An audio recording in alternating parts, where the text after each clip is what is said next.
Welcome to a new Dean Martin Untold Moment story. I'm Harold. If you're ready, let's begin. Dean Martin was halfway through Ain't That a Kick in the Head when he saw the tears. Not the usual Vegas tears of joy or champagne-induced emotion, but the heavy, silent tears of a man carrying more weight than any human should bear. What Dean did next would shut down the most profitable show in Las Vegas history and prove that some things matter more than money. It was October 14th, 1967, a Saturday night at the Sands Hotel Copa Room. The air was thick with cigarette smoke and expectation. Dean stood center stage in his trademark black tuxedo, a cigarette balanced between his fingers, that familiar half-smile playing on his lips. The spotlight caught the amber liquid in his glass. Apple juice, as always, but the audience didn't need to know that.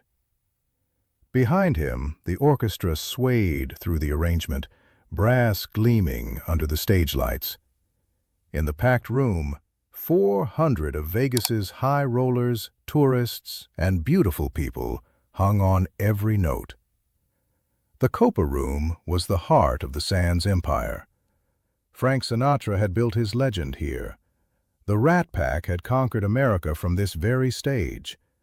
Tonight, Dean was pulling in $25,000 for a single show, more money than most Americans made in 3 years.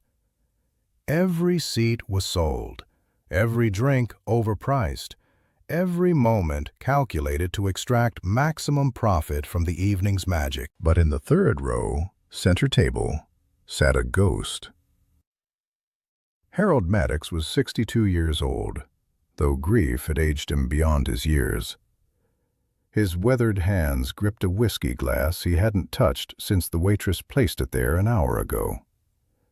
His gray hair was slicked back in the style of a man trying to maintain dignity in the face of devastation. He wore his only suit, the one he'd worn to his son's funeral 3 weeks earlier. The same black suit he'd worn when 2 uniformed officers knocked on his door in Bakersfield, California, carrying the news that would shatter his world forever. Harold's son, Tommy Maddox, had died in the jungles of Vietnam. 23 years old, killed by a landmine while trying to rescue wounded soldiers. Tommy had been Harold's everything, his pride, his hope, his reason for working double shifts at the oil refinery for 25 years. And Tommy had loved Dean Martin with the devotion only young men can have for their heroes. Harold had driven 8 hours from Bakersfield to Las Vegas with his dead son's last paycheck. Tommy had always said he wanted to see Dean Martin perform at the Sands. "That's class, Dad," Tommy would say whenever Dean appeared on television. "That's how a man should carry himself. Cool, but kind, you know?" Harold had promised his dying boy, in those final letters from Vietnam, that they'd make the trip together when Tommy came home. Tommy never came home. But Harold came anyway, carrying his son's dream and his own unbearable grief. Dean continued his performance, but something nagged at him. In 30 years of entertaining, he'd developed an instinct for reading rooms, for sensing when something was off. His eyes kept drifting back to the man in the third row, who sat perfectly still while everyone around him swayed to the music. The man's face was stoic, but Dean could see the tears reflecting the stage lights, streaming down weathered cheeks without the man making any effort to wipe them away. The song ended. The audience applauded enthusiastically. Dean smiled his famous smile and moved into his usual between-songs banter. But his attention remained locked on the crying man. Thank you," Dean said into the microphone. "You're too kind. Though I notice we got one feller here who doesn't seem to be enjoying the show as much as the rest of you." A few people laughed nervously. Dean rarely called out individual audience members. He was professional, polished, never one to make guests uncomfortable. But Dean walked to the edge of the stage and looked directly at Harold. "You okay there, pal? You look like you got something on your mind." Harold looked up, startled. The entire Copa Room turned to stare at him. 400 pairs of eyes focused on his grief. He tried to speak, but no words came out. "It's okay," Dean said gently. "Take your time." Harold stood up slowly, his hands shaking. When he spoke, his voice carried the raw pain of a man who had nothing left to lose. "My son," Harold said, his words barely audible. "My boy Tommy. He died in Vietnam 3 weeks ago. He loved you, Mr. Martin. Said you were the classiest man in show business. Said watching you perform was like watching what a man could be if he had dignity and style." The Copa Room went dead silent. Even the waitresses stopped moving. Dean set down his drink and took a step closer to the edge of the stage. "He was going to come see you with me when he got home from the war," Harold continued, his voice breaking. "But he didn't come home. So I came instead, with his money, because I promised him." Dean felt something crack inside his chest. Behind him, the orchestra waited uncertainly. In the wings, Sands executives were growing nervous. The show had a schedule, a rhythm. This wasn't part of the program. Jack Entratter, the Sands' powerful entertainment director, appeared at the side of the stage, gesturing for Dean to move things along. The casino was full. Money was being made. Personal sob stories didn't sell drinks or encourage gambling. But Dean Martin wasn't looking at Jack Entratter. He was looking at Harold Maddox, a broken father who had driven 8 hours to honor his dead son's dream. "What was your boy's name?" Dean asked. "Tommy. Tommy Maddox. He was 23. "Tommy Maddox," Dean repeated, and something in the way he said it, with respect, with weight, with recognition of a life lost, made Harold's composure finally crumble. The older man put his face in his hands and sobbed. Dean looked back at his orchestra, then at the audience, then at Jack Entratter frantically signaling from the wings. The casino executives wanted the show to continue. 400 paying customers expected their entertainment. The Sands had a reputation to maintain. Dean Martin made a decision that would cost the Sands thousands of dollars and establish a new definition of what truly mattered. "Ladies and gentlemen," Dean announced, "I'm going to do something different tonight. We're going to take a break from our regular program." He walked down the steps at the side of the stage and into the audience. The Copa Room had never seen anything like it. Dean Martin, the king of cool, walking through the crowd to reach a crying stranger. When Dean reached Harold's table, he pulled out the chair next to him and sat down. Not as a performer visiting with the audience, but as one man sitting with another. "Tell me about Tommy," Dean said quietly. And Harold did. For the next 10 minutes, while 400 people sat in respectful silence, Harold told Dean about his son. Tommy, who'd worked construction summers to help pay for college. Tommy, who'd enlisted because he believed in serving his country.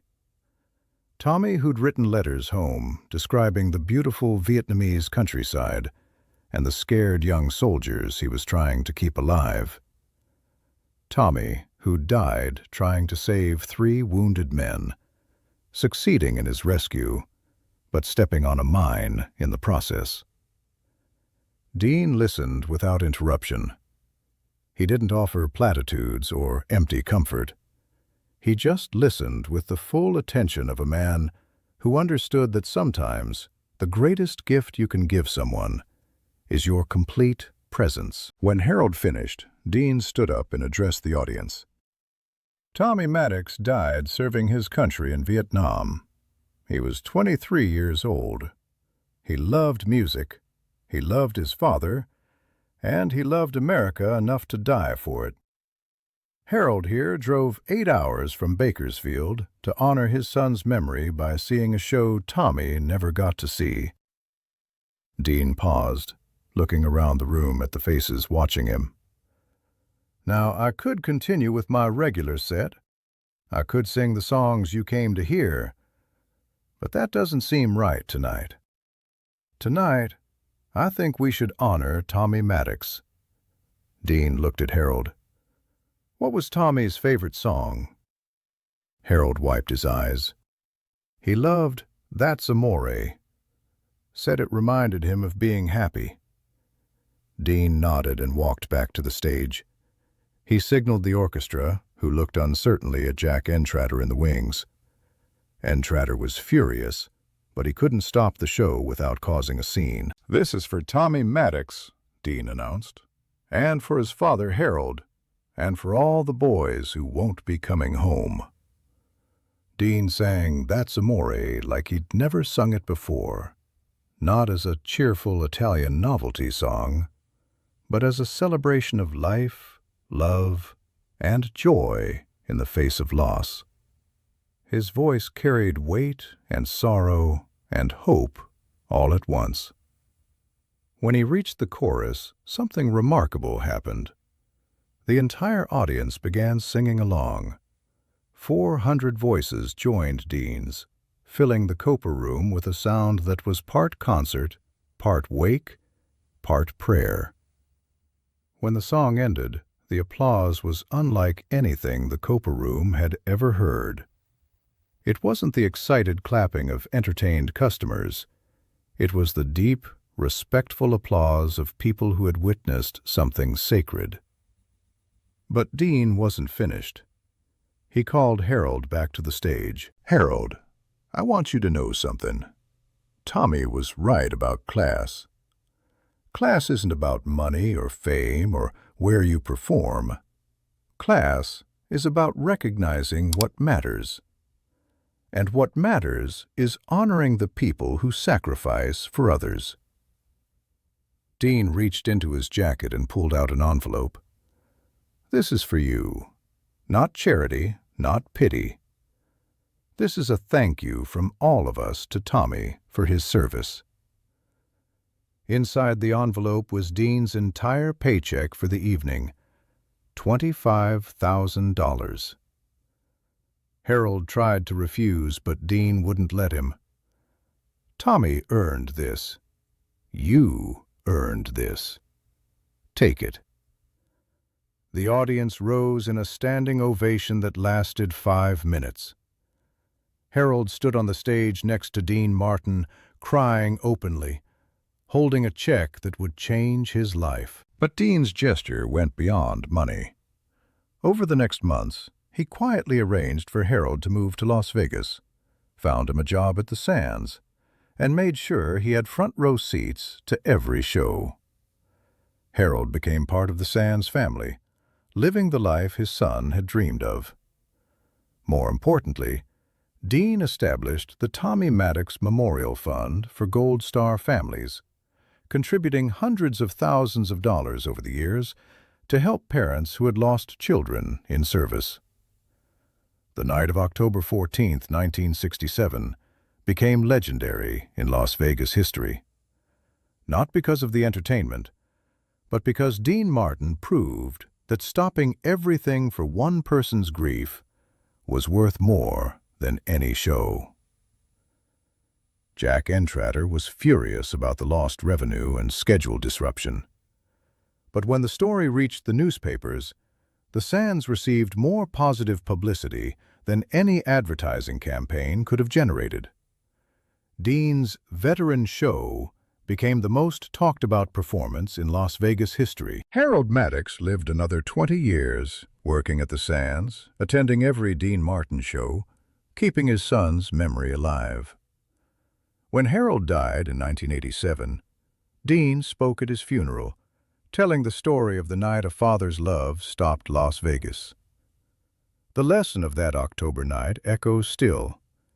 In a city built on illusion and profit, Dean Martin chose humanity over business, connection over performance, love over money. He proved that the greatest entertainment isn't about making people forget their troubles. It's about making them feel less alone in carrying them. Sometimes the most important show you can give is no show at all. Sometimes the greatest performance is simply being present for someone else's pain. Dean Martin understood this intuitively.